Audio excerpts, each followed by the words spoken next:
एक दिन गांव वाले एक व्यक्ति को पकड़कर दरबार में ले आए। जब राजा के सामने उस व्यक्ति को लाया गया तो राजा ने पूछा, क्या अपराध किया है इसने? तब गांव वाले बोलने लगे, राजन, ये व्यक्ति बहुत बड़ा मनहूस है। इसकी वजह से नगर के लोगों को बड़ी तकलीफें होती है। सैकड़ों लोगों की शिकायतें आ चुकी है। एक ही शिकायत है, वह अपनी बेटी का रिश्ता लेकर जा रहा था, इसकी सूरत देख ली और रिश्ता टूट गया। दूसरे की शिकायत है कि वह शिकार को जा रहा था, शिकार पर निकलते ही इसकी शक्ल देख ली, शिकार तो दूर रहा, घोड़े से गिरकर वह लंगड़ा हो गया। तीसरे की शिकायत है, उसने इसकी शक्ल देख ली तो उसका लड़का मर गया। चौथे की भेड़ बकरियां मर गई। पांचवें के घर में आग लग गई। गांव वाले आगे अपनी बात रखते इससे पहले ही राजा ने कहा, बस बस, अब इस व्यक्ति को भी कुछ करने का मौका मिलना चाहिए। फिर राजा ने उस लाए गए व्यक्ति से कहा, बोलो, तुम्हें अपनी सफाई में क्या करना है? उस व्यक्ति ने कहा, राजन, जब लोग ऐसा करते हैं तो मैं इसमें क्या कर सकता हूँ? आप जो न्याय करेंगे वही मेरे लिए सर्वोपरि है। यह कहकर वह व्यक्ति चुप हो गया।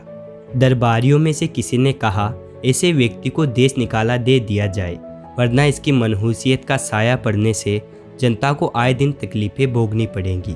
राजा का एक बहुत ही बुद्धिमान व विनम्र मंत्री था। उसका नाम था सहोदर। वह खामोश होकर ये चर्चा सुन रहा था और सही अवसर की प्रतीक्षा कर रहा था। राजा भी ऐसे अंधविश्वास भरी बात स्वीकार करने को तैयार न थे, मगर शिकायतों पर भी ध्यान देना था। सो उन्होंने कहा, ठीक है, मैं स्वयं आजमाऊंगा, उसके बाद कोई फैसला करूंगा। यह कहकर मनुष्य व्यक्ति को उस रात बादशाह के महल में ही एक भाग में ठहरा दिया गया। अगले दिन राजा उस मनुष्य व्यक्ति के कमरे में गए और सबसे पहले उसका मुंह देखने के लिए उसको जगाया, फिर उसका मुंह देखा।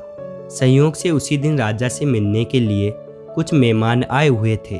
राजा उनसे मिलने गए और बातों में कुछ ऐसे उलझे कि सुबह से शाम हो गई। ना तो अन्न नसीब हुआ और ना ही जल।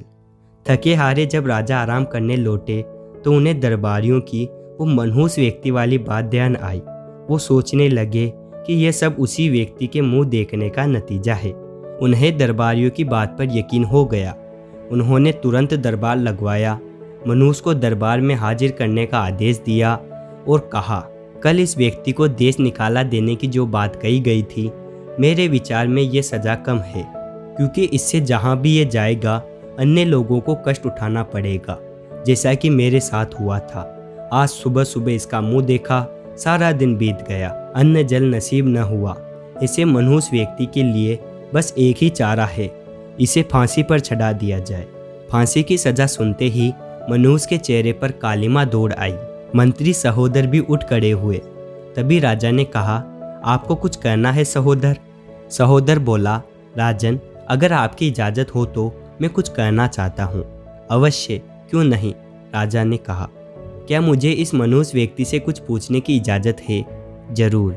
भाई मनहूस, एक बात बताओगे? डरो मत, तुम्हें सज़ा नहीं मिलेगी। बस इतना बता जाओ कि आज सुबह सुबह तुमने किसका मुंह देखा था, जिसकी मनहूसी के साये में तुम्हें सज़ा सुनाई गई? स्वयं राजा ने ही आकर मुझे जगाया था, इनका ही सबसे पहले मैंने मुंह देखा था, मनहूस व्यक्ति ने कहा। अब आप स्वयं न्याय करें राजन। आपने इसका मुंह देखा तो अन्न जल नहीं मिला, इसने आपका मुंह देखा तो इसे फांसी की सज़ा सुनने को मिली। यहाँ गौरतलब बात यह है कि सबसे बड़ा मनहूस कौन है? राजा और अन्य व्यक्ति मौन ही रह गए। दोस्तों, हमारे जीवन में भी ऐसा ही होता है। हम भी यही गलती कर बैठते हैं। दुख का कारण होता क्या है और हम समझ क्या लेते हैं? हम बिना वजह ही ऐसे व्यक्ति पर गुस्सा निकाल देते हैं जो उस गलती से जुड़ा हुआ भी नहीं होता है, जैसा उस मनुष्य व्यक्ति के साथ हुआ था। हमारी स्वयं की गलती को न मानने की प्रवृत्ति हमें अपने पतन की ओर ले जाती है। हम अपनी गलती को स्वीकार कर सुधरने की अपेक्षा अन्य व्यक्तियों पर इसका दोष डालते रहते हैं। ऐसा करने से हम उस गलती से स्वतंत्र हो जाते हैं और अपने आप की उस कमी को हम सुधार ही नहीं पाते जो हम औरों में देखना चाहते हैं। कबीरदास जी का ये दोहा यहाँ पर सटीक बैठता है। बुरा जो देखन मैं चला, बुरा न मिलिया कोई, जो दिल खोजा आप ना, मुझसे बुरा न कोई। तो दोस्तों, ये थी आज की कहानी आपको कैसी लगी हमें कमेंट बॉक्स में कमेंट करके बताएं। और ऐसी ही कहानियाँ सुनने के लिए हमारे चैनल कथा जोन को सब्सक्राइब करें। धन्यवाद।